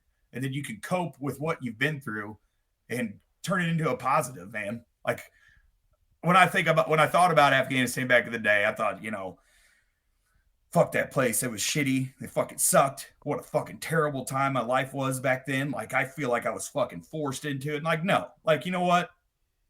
It was awesome. It was fucking great that I got to be a part of that. And I got to see that and be a part of something so cool and see a whole different foreign meaning of life. Like, so crazy. That country, though, blows my mind. No cops, no ambulances. If there's a fucking wreck on the side of the road, the dead people are just laying there, bro. Like, nobody picks People them leave up. their cars. People leave their cars just everywhere. Like you said, even on the, but not just like snowstorms. They just leave their cars abandoned. Yeah. Where do they go? I don't understand. There's no scrap yards. There's no fucking scrap yard there. Bro? Yeah. But so after I got out, that would have been in 2016, I think was my final year in. That's whenever I transitioned from Springfield to the lake. Yeah. And that summer at the lake, it was with like one of my last drills ever was during that summer. Oh, okay. And then after my very final drill, and after the summer at the lake, I followed Zach and Sam. They moved to Columbia. So I just moved into Columbia with them and became roommates with them at a house we had here in Columbia. And then my buddy Frank Taylor, the guy I brought up that we went through. So we went through basic training, AIT, Afghanistan together. Okay. He hits me up and he's like, "What are you doing?" And I'm like, "Oh, I'm just moving back to Como. I got a job at this bar. I'm just bartending. I'm just trying to figure out what the fucking next step is, And he's like, "Well, I'm starting up a fabrication company. And if you're not really doing anything, I was wondering if you want to tag along and help me out." And I was like, fuck it. I ain't doing nothing. I'll come help you out. And I've been there for 10 years now. Damn. And we've still been together every fucking day. Me and this guy. That's fucking awesome, though. That's good. Awesome. That's awesome. That networking that people don't realize in the art, like just through those things, you built that connection, and now you got a lifetime friend and a job. Yeah, and a career. I mean, it's great. I mean, he takes care of me. I mean, we're doing really, really well, and it's badass. Honestly, it's just crazy. Like whenever we walk up to a job site and. Because our shirts will say a veteran-owned company, so people will be like, "Oh, you guys are vets." And Frank will always talk. He's like, "Actually, we both are. We went to basic, AIT, and Afghanistan together." And whenever people hear the story, they're just like, "Holy fuck, are you serious? Like, how do you guys still stand around each other? Like we're fucking brothers at this point, fuck, pretty well. At the end of the day, like these people turn into your fucking family, really, Yeah, it 100%. You During that time of all that, like you said, with the guitar and stuff, when did you start actually playing shows and get comfortable enough to start going out? Well, that bar that I mentioned that I worked at in Columbia is called Nash Vegas. And I was bartending there, and they have live music every weekend. And on Thursday nights, they would open one side of the bar and have just like local people come in and play. Because every weekend you have like a Nashville band come in there and play. But so I started learning how to play guitar, and I was in my room practicing singing, and I was like, you know what?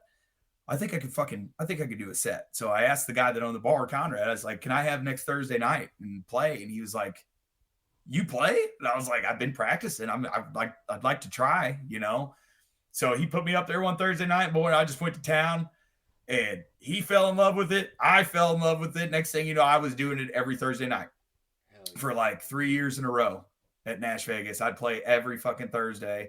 And then I finally found like a band and got a group of guys together. And then we took off. We played the Blue Note here in Columbia. We played there 3 times. The Honky Tonk in St. Louis, we've been there like 6, 7 times. Nash Vegas, we played there a lot of times. Been doing a lot of shows up north near Iowa here lately, around like Kirksville area and shit like that. Kind of crazy. But Do you see that taking off? Do you like doing it? Like, are you I doing? think it's just a little side hobby, really. I mean, fuck.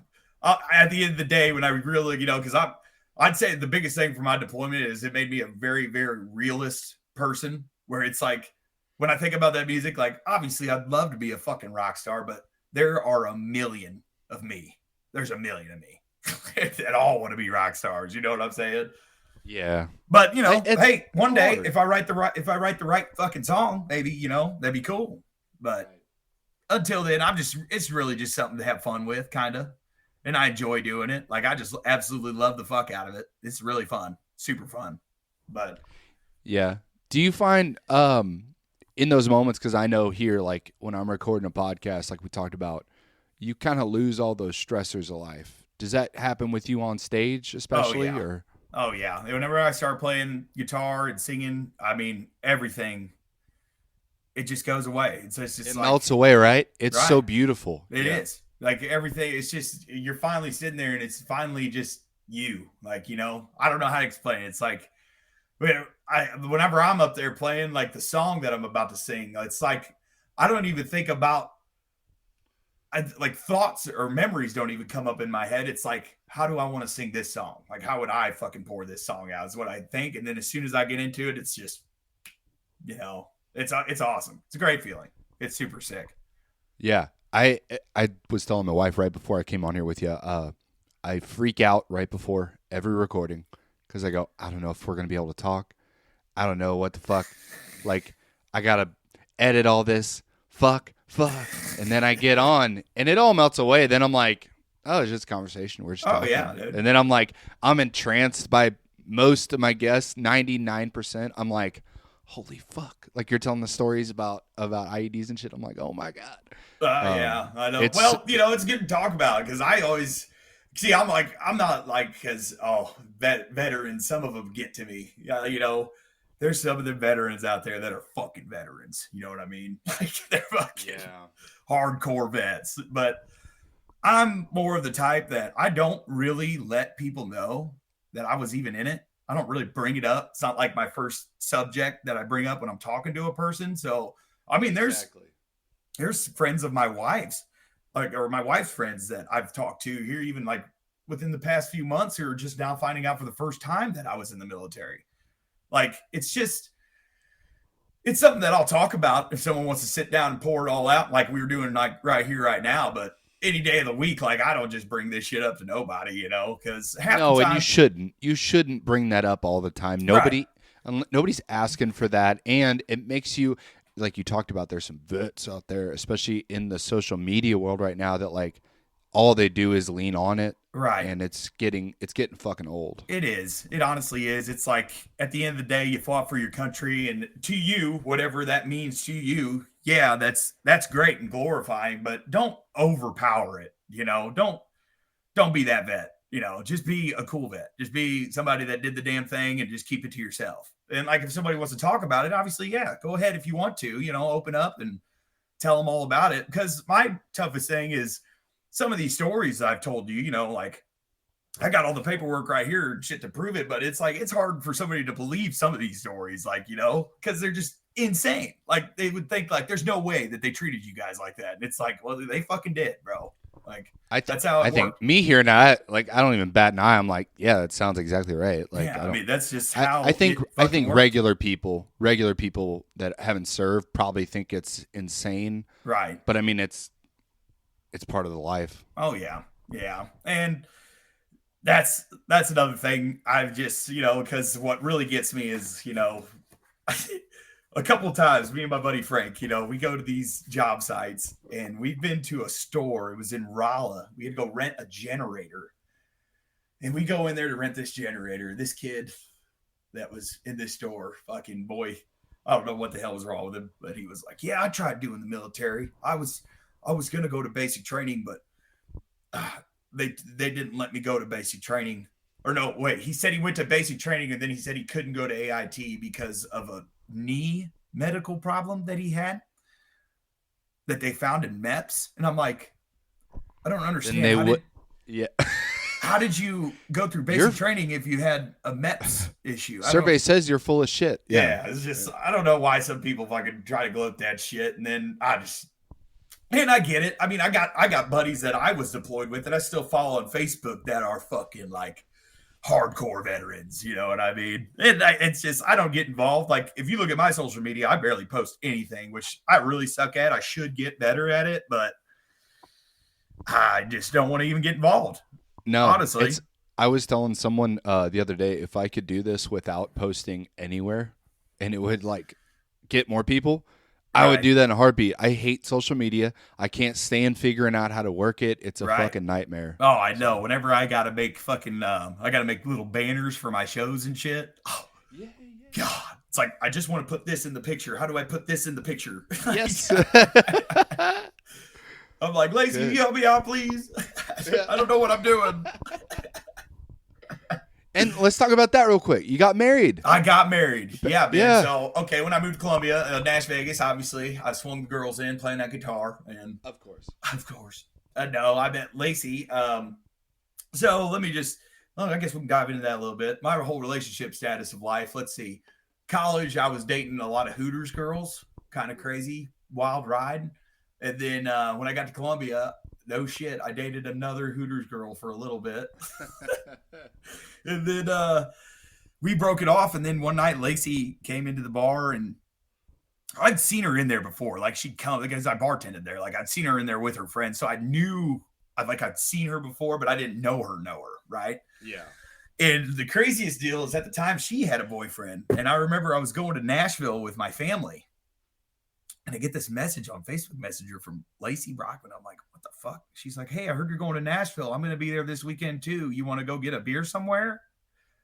And I'm like, the fuck? I remember my brother was driving. I was like, bro, this girl from Columbia, because I had known that she'd been kind of flirting with me at the bar and shit, and kind of eyeballing me and stuff like that. So I didn't really know how to take it, because I told my brother, I'm like, this bitch has a boyfriend, but she's like wanting us to go get drinks with her and shit. So I don't really know, So in Nashville, I didn't even end up meeting up with her until Damn. we came back home to Columbia, and she messaged me again. She was like, hey, me and my friends are going to the Deuce. If you and like Zach and Sam want to go. And I was like, well, we lived right next to the Deuce at the time. So I was like, fuck it, let's go up there. Well, we go to the Deuce, and we're sitting there talking.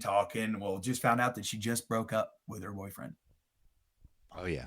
And then that night we went to this place called Dive Bar because it was a karaoke night. And we did karaoke and all that shit. Sam was with us. I remember Sammy was with us because we took his single cab truck at the time.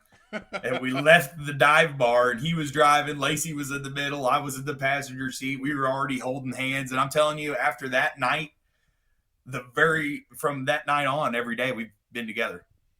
Every single day. That's amazing. It's crazy. Yeah. Yeah. That's cool. That was like 6 years Yeah. ago. Yeah. That's great. Pretty wild. You're jumping in. You got married last year? Last year. Yep. Last year. October. Yeah. How's it going switching from we're talking about all these like issues. You got a lot of shit going on though. You got that in your mind.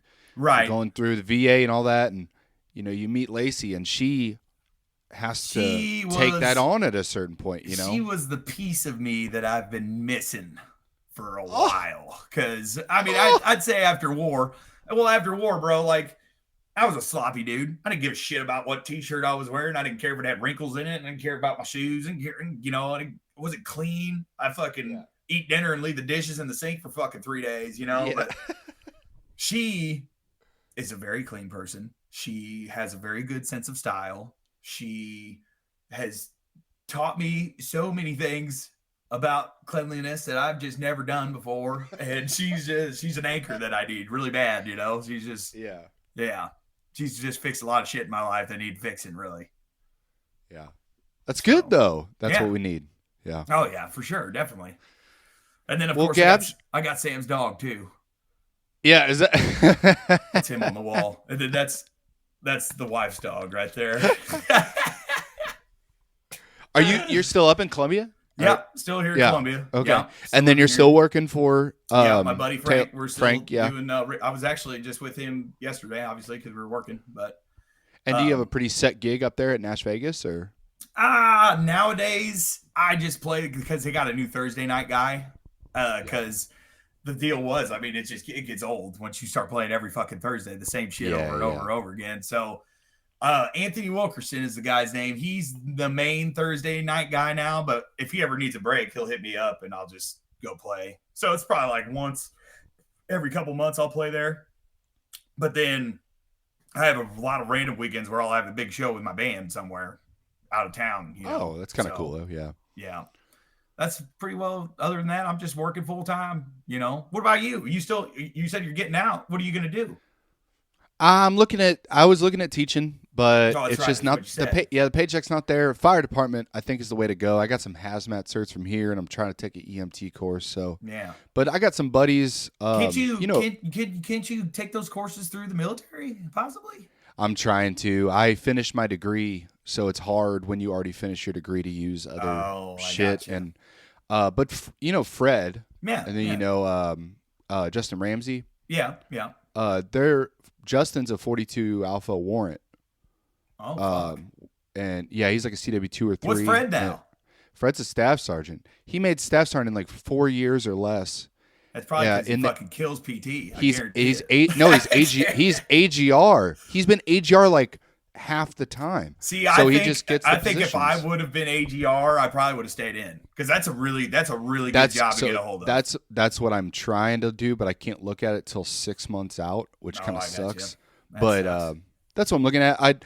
Me and Danielle, we lived in Vienna for 3 years. When I was a drill, and she fell in love with it because she's from Phoenix, and she was like city girl, and now she's just countrified like crazy. And once we had our we had our 5 acres, she raised goats, ducks, chickens, and we got our 4 kids. So now she just wants to go back to that lifestyle, and fucking Ben Lake's a dad, man. That's wild. So crazy, bro. And they're all so small and shit. It's a lot, but we are gonna try. The wife says we could probably try toward the end of this year to have my. So we'll see. We'll see what happens. It's the greatest joy in life. It's the greatest pain. It's the greatest pain in life too. But I see. Well, all of her friends are like in that phase of their life where they're starting to pop babies out and shit. So like watching them live through it and shit, I'm sitting here like, do we really want a baby? You know what? Somebody explained it really good. Your baseline is here when you're single, and then when you get married, your baseline goes from 10 up and 10 down. So your emotions range now 10-fold and 10 down. Yeah. But then with kids, it's 100. Really? 100 up and 100 down. Oh, yeah. Dude, there's so many beautiful moments that happen, but there's so many sad moments where you're like, why the fuck are you doing that? And then, you got your parenting style, which me and you are from mid-Missouri, raised by some country bumpkins. Like, yeah. We know a style. I don't know if my kid can be raised the way I was raised. Right, exactly. But then now there's so much shit on media and telling you how to parent or whatever. But I mean, when it comes down to it, it's think about the way we were raised. Think about it. Whenever we were younger, we didn't have cell phones and iPhones and iPads and shit like that. You remember that? We didn't have it. I remember Ashlyn Helton got the first iPhone, I think, in school, and we were in biology or some shit. She pulled that out, and it was back when YouTube wasn't even a red logo; it was the fucking little screen. Yeah. You remember that, like an old TV? Oh, yeah. Like all that shit. And she was showing us you could play games on it and shit. And we're like, dude. Or the beer pour. There's a stupid app you could pour beer. Right. Nowadays, there's fucking, you see 5-year-old kids and they're fucking like level 55 on Madden on an iPhone. And it's like, what the hell? my son's 7 and he just discovered Minecraft. And I don't know what the fuck Minecraft is. I've heard of it. I've never played it. It's just, dude. That all adds different levels of parenting where you're like, what the fuck is happening right now? And it's going to be tough because what the toughest part about it, not even being a parent, is if you want your kid to not be so technologically like savvy on iPhones and shit like that, well, guess what? His buddy Ricky, who's fucking 6, just got his first iPhone. So now he wants one, So it's and then think about, imagine middle school, the hell of it where everyone has a cell phone and you don't. Sure, it's going to build resilience, but they're going to be a fucking, not a loser, but like, goddamn, they're going to get shunned. Oh, yeah, so, for sure. Definitely. Parenting's crazy. Yeah, I bet it is, man. Just sucks. Because I tell myself, I'm like, I'm not going to let my can't have a phone until they fucking need it. But I guarantee you that's not going to be the case. Exactly. Yeah. I keep trying to figure out the best time frame, and I'm like, I don't fucking know. If I go back to Vienna, though, I feel like you can kind of get away with it at a later date because the values and shit are still out there. Yeah. Where like even here, I'm in Manhattan, Kansas, and you can see a little bit of it creeping in. So yeah, I don't know. Yeah, it's crazy, dude. The world nowadays it's so different. So different, bro. We went right through the whole fucking spike of it. We were just like right on the end of it before technology just fucking boomed. We went from VHS players to Trump as president, watching it on our iPhones. Like, I'm podcasting. Like, there's just so much weird shit that went down. CDs on my laptop in my basement in high school. Yeah, playing Call of Duty and shit with the 4-screen, like no screen peeking. Yeah, we're here now. It's crazy. It's wild, dude. Yeah, crazy. Well, Gapsch, thank you for coming on. Thank you for telling your story to everybody. I had no problem. This was so fun. Yeah, I appreciate you having me. I'm glad we could finally do it. It's taking too long. No, we got there. We're good now. But I really appreciate it, man. It was a lot of fun. Glad I got to talk about it. It was a good little therapy session for me. I'm glad you got to. Yeah, I loved hearing your story, and I think the rest of the world will too. All right, man. Well, I appreciate it, Ben.